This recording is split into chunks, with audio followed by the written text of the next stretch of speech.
ওই সোনার প্রজাপতিটাকে এই কথা বলার সাথে সাথেই সেখানে একটা মস্ত বড় উড়ন্ত জাহাজ চলে আসে। আসুন মালিক, উঠে আসুন, এই উড়ন্ত জাহাজ তো এভাবে কিছুদিন কেটে যাওয়ার পর একদিন গ্রামের মধ্যে রাজার পেয়াদারা ঢোল বাজিয়ে ঘোষণা করলো, গোলপডাঙ্গা গ্রামের মানুষজন সবাই মনোযোগ দিয়ে শোনো। বিরাট রাজ্যের মহারাজ রাজকুমারী চন্দ্রাবতীর জন্য যোগ্য পাত্র সন্ধান করছেন। আগামী পহেলা বৈশাখে যে পাত্র উড়ন্ত জাহাজে করে রাজপ্রাসাদে আসবে, মহারাজ তার সাথে রাজকুমারী চন্দ্রাবতীর বিয়ে দিয়ে দিবেন।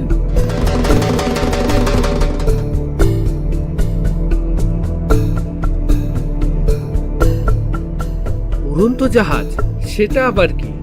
আরে ভায়া, বোঝনি যে জাহাজ উড়ে উড়ে যায়? আমাকে যেভাবেই হোক এই উড়ন্ত জাহাজ বানাতেই হবে। রাজকুমারী চন্দ্রাবতীকে আমি বিয়ে করব। এখানে দাঁড়িয়ে থেকে সময় নষ্ট না করে তাড়াতাড়ি বাড়ি গিয়ে কাজ শুরু করে দেই।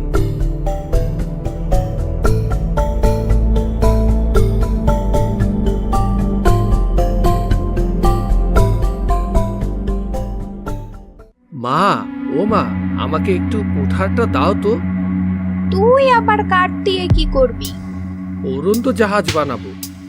সেটা দিয়ে তুই আবার কি করবি? কেন, তুমি জানো না? মহারাজ ঘোষণা করেছে সামনে পহেলা বৈশাখের দিনে যে পাত্র উড়ন্ত জাহাজে করে রাজপ্রাসাদে পৌঁছাবে তার সাথেই মহারাজ রাজকুমারী চন্দ্রাবতীর বিয়ে দিয়ে দিবেন। বলিস কি রে? তুই যদি বাবা একবার ওই রাজকুমারীকে বিয়ে করতে পারিস, তাহলে রাজরানীর মতো রাজপ্রাসাদে থাকার স্বপ্নটা আমার পূরণ হবে। নে বাবা, কুঠার নে, জঙ্গলে গিয়ে তাড়াতাড়ি কাঠ কেটে নিয়ে আয়।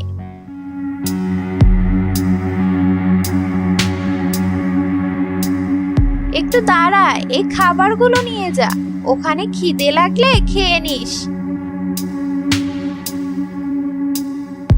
এরপর মানিক জঙ্গলে গেল কাঠ কাটতে।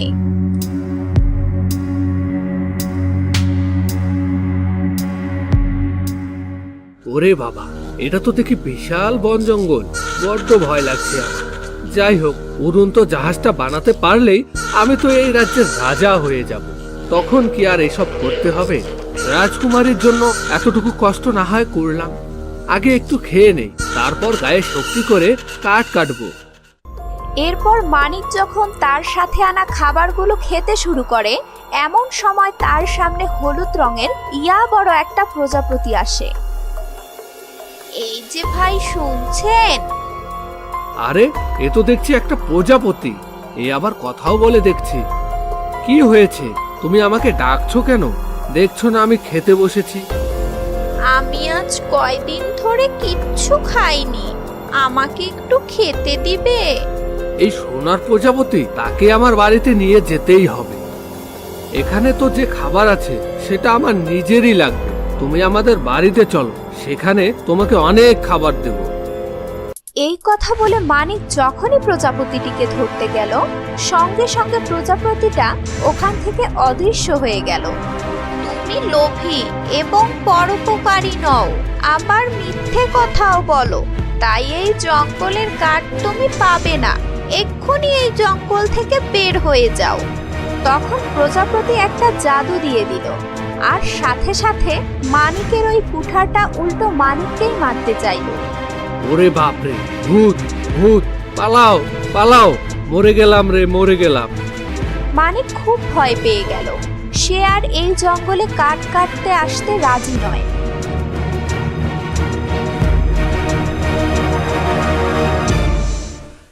রতন, রতন, কই গেলি রে হতভাগা?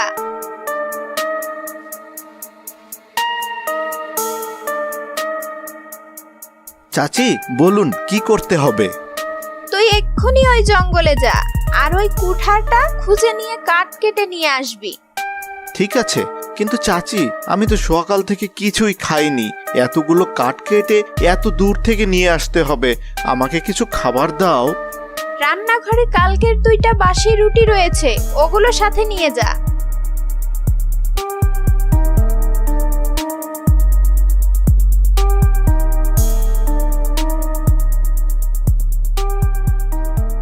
এরপর রতন কাঠ কাটতে গেল ওই জঙ্গলে।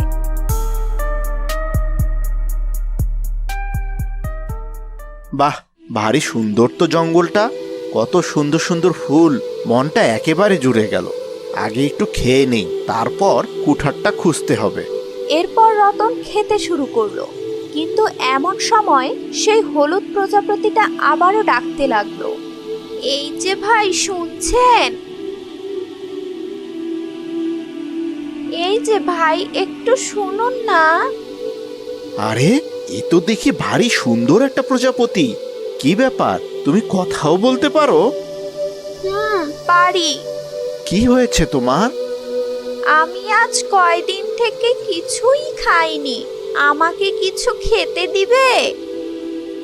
দেব, কিন্তু আমি যেটা খাচ্ছি সেটা কি তুমি খেতে পারবে? পারবো না কেন? ঠিক আছে, তাহলে এই নাও।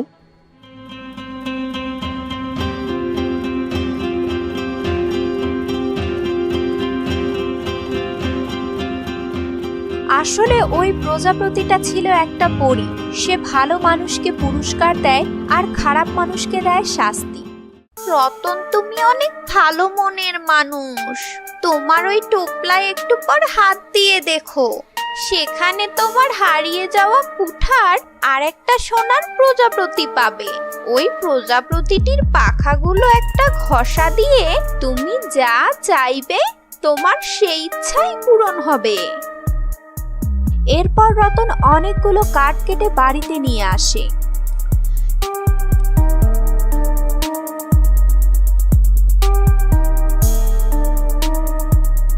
দে দে, তাড়াতাড়ি দে, এগুলো দিয়ে উড়ন্ত জাহাজ বানাতে হবে। আর তো বেশি দিন নেই, রাজকুমারীকে যে বিয়ে করতেই হবে। কিরে হতচ্ছাড়া, এতটুকু কাঠ নিয়ে আসতে এত সময় লাগে? এরপর মানিক আর রতন মিলে উড়ন্ত জাহাজ বানাতে শুরু করে দিল।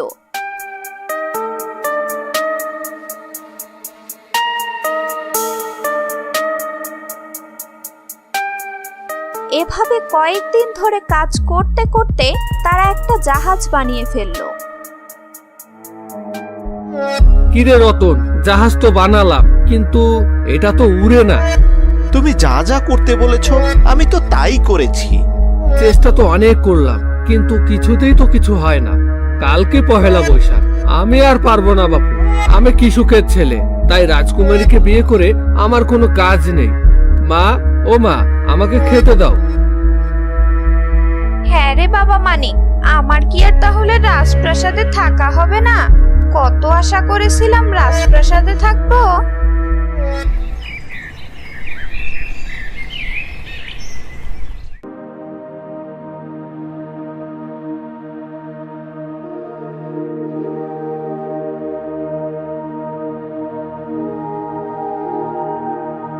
কিরে মানিক, রাজকুমারীকে বিয়ে করতে যাবি না?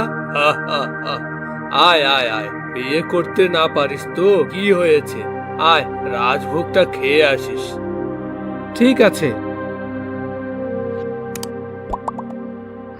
কিরে রতন, তুই যাবি না? ও আবার ওখানে গিয়ে কি করবে? ওকে তো গেট থেকে ভেতরেই ঢুকতে দেবে না।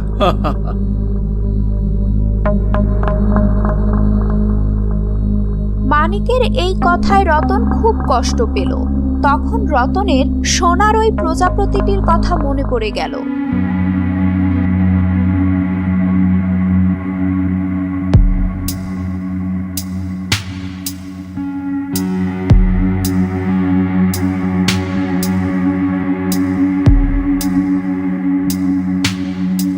আমার একটা উড়ন্ত জাহাজ চাই।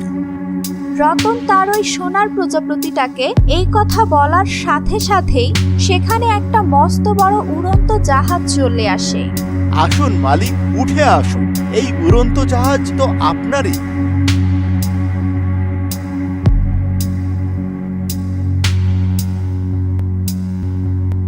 আর তারপর ওই জাহাজে করে রতন যায় রাজপ্রাসাদে।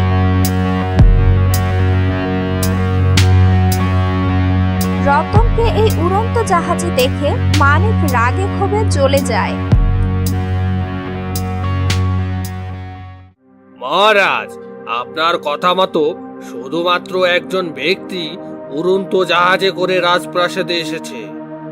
বলো কি, একজন আসছে তাহলে? যাও যাও, ওকে আপ্যায়ন করো। উড়ন্ত জাহাজ নিয়ে এসেছে সে, ও কোনো সাধারণ মানুষ নয়। কে কোথায় আছিস? রাজকুমারীকে নিয়ে আয়, আমি এখনই তার বিয়ে দেব।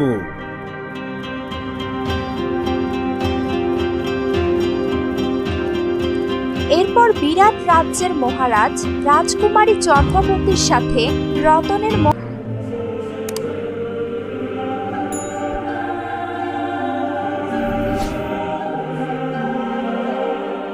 তাই কিছু দূর আসার পর বিশ্রাম নেয়ার জন্য সে একটা গাছের নিচে বসে পড়ে। গাছের নিচে বসে রুবেল বিশ্রাম করছিল, কিন্তু এতটা শাস্তি ভোগ করার পরেও সে রাজকুমারীর কথা কিছুতেই ভুলতে পারছিল না। এমন সময় গাছের উপর থেকে টুপ করে একটা পাখির ছানা রুবেলের সামনে পড়ে। ছানাটিকে দেখে রুবেলের খুব মায়া হয়। ইস, এতটুকু ছানা, সে তো নিজে নিজের গাছের উপরে তার বাসায় উঠতে পারবে না। মা পাখিটাও তো এই বাচ্চাকে তুলে নিয়ে যেতে পারবে না। আমি যদি এই বাচ্চাটাকে ওর বাসায় ঠিক মতো না রাখি, তাহলে সে নিশ্চিত মারা পড়বে। এই ভেবে সে শরীরে ব্যথা যন্ত্রণা থাকা সত্ত্বেও রুবেল অনেক কষ্ট করে গাছে ওঠে এবং পাখির ছানাটিকে সুন্দর মতো তার বাসায় রেখে দেয়। কাছেই মা পাখিটাও ছিল। রুবেল গাছ থেকে নামা মাত্রই এক অদ্ভুত জিনিস দেখতে পেল। মা পাখিটা জাদু দিয়ে চোখের পলকেই একটা পরী হয়ে গেল। ভালো মানুষ, তুমি আমাকে দেখে ভয় পেও না। আমি হলাম পরিরাজ্যের রাজকন্যা। পৃথিবীতে এসেছি ভালো মানুষদের খুঁজে বের করতে এবং তাদের সাহায্য করতে। তাহলে ওই বাচ্চা পাখিটা? আমি পাখি সেজে তোমাকে পরীক্ষা করলাম। তুমি অনেক ভালো মনের মানুষ, তোমার মনে অনেক দয়া, তাই তো বাচ্চা পাখি তার কথা চিন্তা করে তুমি অনেক কষ্ট সহ্য করে গাছে উঠেছো এবং পাখির বাচ্চাটাকে তার বাসায় রেখে দিয়েছো।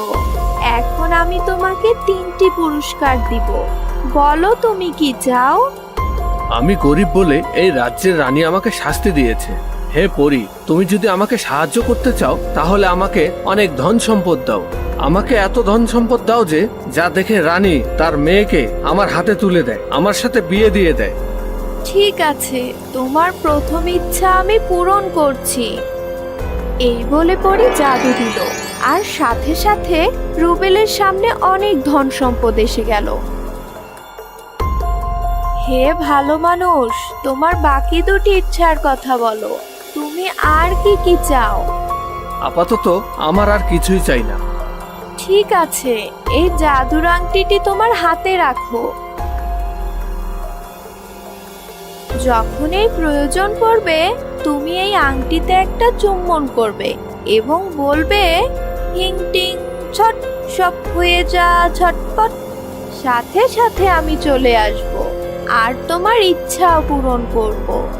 তবে মনে রেখো, আর মাত্র 2 বার তুমি তোমার ইচ্ছা পূরণ করতে পারবে। তারপর জাদুর আংটি তার ক্ষমতা হারিয়ে ফেলবে।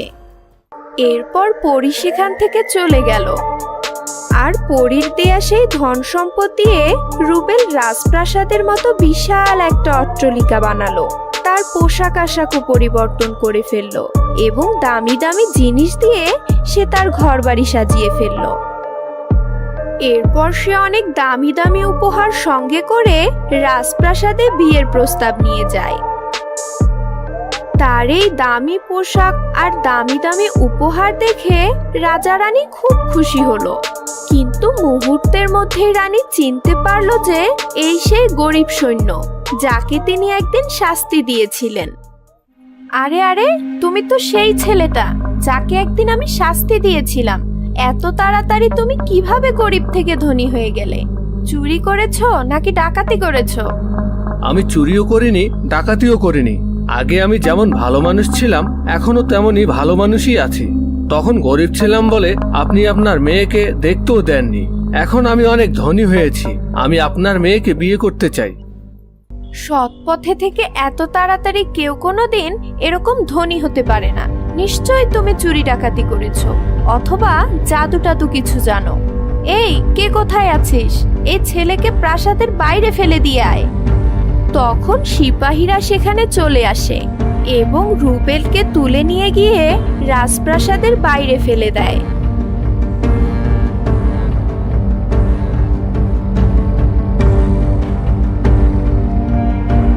রুবেল হাঁটতে হাঁটতে বাড়িতে ফিরে, কিন্তু তার মন খুবই খারাপ। একবারের জন্য সে রাজকুমারীর দেখা পেল না। তার খুব ইচ্ছে হচ্ছিল রাজকুমারীকে একবার দেখতে, আর এ কারণেই তার খুব মন খারাপ ছিল। এমন সময় রুবেলের মনে পড়ে যায় পরীর দেয়া সেই আংটিটির কথা। এখনো সে সেই আংটিটি দিয়ে তার দুটি ইচ্ছা পূরণ করতে পারবে। তখন রুবেল আংটিটিতে চুম্বন করে এবং বলে, হিং টিং ছট, সব হয়ে যা ঝটপট। এই জাদুর শব্দটি বলার সাথে সাথে সেখানে পরী উপস্থিত হয়। কেমন আছো ভালো মানুষ? তোমার দ্বিতীয় ইচ্ছাটি বলো। আমার খুব ইচ্ছে হচ্ছে রাজকুমারীকে দেখতে। আমার দ্বিতীয় ইচ্ছা হচ্ছে আমি প্রতিদিন রাজকুমারীকে দেখতে চাই। এই কথা বলা মাত্রই পরী জাদু দিয়ে বাতাসে মিলিয়ে গেল এবং রাজপ্রাসাদে গিয়ে রাজকুমারীকে তুলে নিয়ে এলো। রাজকুমারী তখন ঘুমাচ্ছিল। তাকে দেখে রুবেল হতবাক হয়ে গেল। এ কি, এ তো সত্যি রাজকুমারী। হ্যাঁ, এ সত্যিই তোমার রাজকুমারী। রাত শেষে ভোর হওয়ার আগেই রাজকুমারীকে আবারও রাজপ্রাসাদে দিয়ে আসতে হবে। তখন রুবেল বসে বসে রাজকুমারীর রূপ দেখতে থাকে আর তাকে আদর করতে থাকে। এরপর ভোর হতেই পরী রাজকুমারীকে আবারও রাজপ্রাসাদের ভিতরে তার ঘরে শুইয়ে দিয়ে আসে।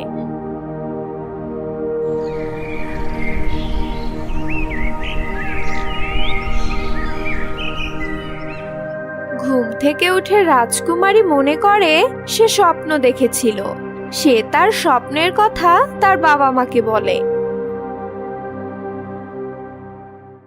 বাবা, বাবা, মা, আজ আমি একটা স্বপ্ন দেখেছি।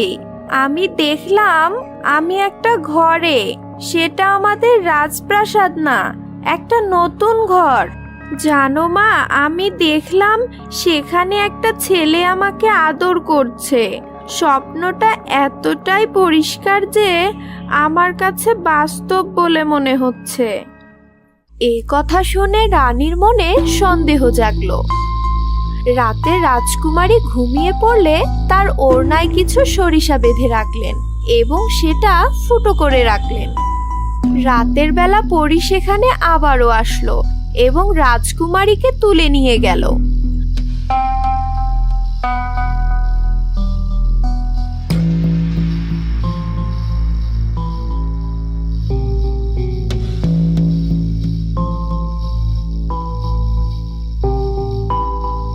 রাজকুমারীকে দেখে রুবেল অনেক খুশি হলো। ওদিকে রানী যখন রাজকুমারীর ঘরে গিয়ে দেখে রাজকুমারী বিছানায় নাই, রানী চিৎকার করে সবাইকে ডাকে। আমি আগেই সন্দেহ করেছিলাম কিছু একটা ওলটপালট হচ্ছে। কেউ রাজকুমারীকে উঠিয়ে নিয়ে গেছে। আমরা রাজপ্রাসাদের দরজার প্রহরীর সংখ্যা বাড়িয়ে দিয়েছিলাম। আমাদের অনুমতি ছাড়া দরজা দিয়ে একটি কাকপক্ষীও বের হতে পারে না। তাহলে তাকে কে নিয়ে গেল? কেউ হয়তো আকাশ দিয়ে উড়িয়ে নিয়ে গেছে। আকাশ দিয়ে উড়িয়ে নিয়ে গেলে আমরা তাকে কোথায় খুঁজব? চিন্তা করো না, আমি রাজকুমারীর ওড়নায় সরিষা বেঁধে রেখেছিলাম। ও যেদিক দিয়ে যাক সে সরিষা পড়তে পড়তে যাবে। সত্যি সত্যি রাস্তায় সরিষা পড়েছিল। রাজকুমারীকে তুলে নিয়ে যাওয়ার সময় পরী এই বিষয়টি লক্ষ্যই করেনি। সেই সরিষা পড়া রাস্তা দেখতে দেখতে তারা রুবেলের বাড়িতে পৌঁছে গেল।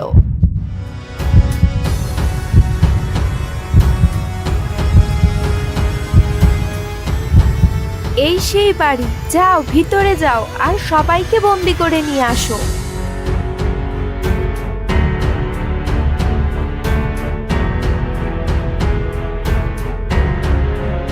তখন রুবেলকে বন্দি করে আনা হলো এবং তার বিচারও শুরু হলো।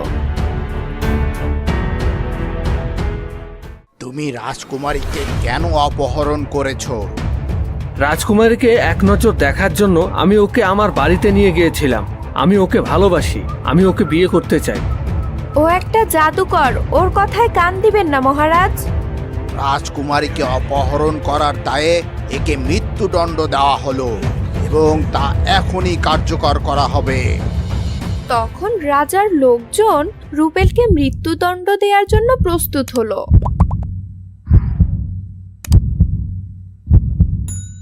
রুবেল তখন রাজাকে বলল, কাউকে মৃত্যুদণ্ড দেওয়ার আগে তার শেষ ইচ্ছে পূরণ করা হয়। আমার শেষ ইচ্ছে তোমরা পূরণ করবে না? কি তোমার শেষ ইচ্ছে? আমার শেষ ইচ্ছে আমার হাতের বাঁধন খুলে দেওয়া হোক। আমি আমার আংটিটাতে চুম্বন করতে চাই। তখন রাজার আদেশে রুবেলের হাত খুলে দেয়া হলো।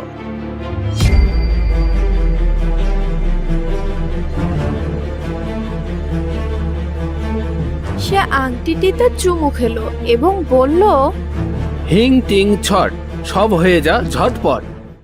এই কথা বলার সাথে সাথে সেখানে পরী চলে এলো। বলো রুবেল, তোমার তৃতীয় ইচ্ছাটি বলো। আমাকে তুমি এদের হাত থেকে বাঁচাও। তখন পরী তার জাদুদণ্ড দিয়ে সবাইকে উড়িয়ে দিল।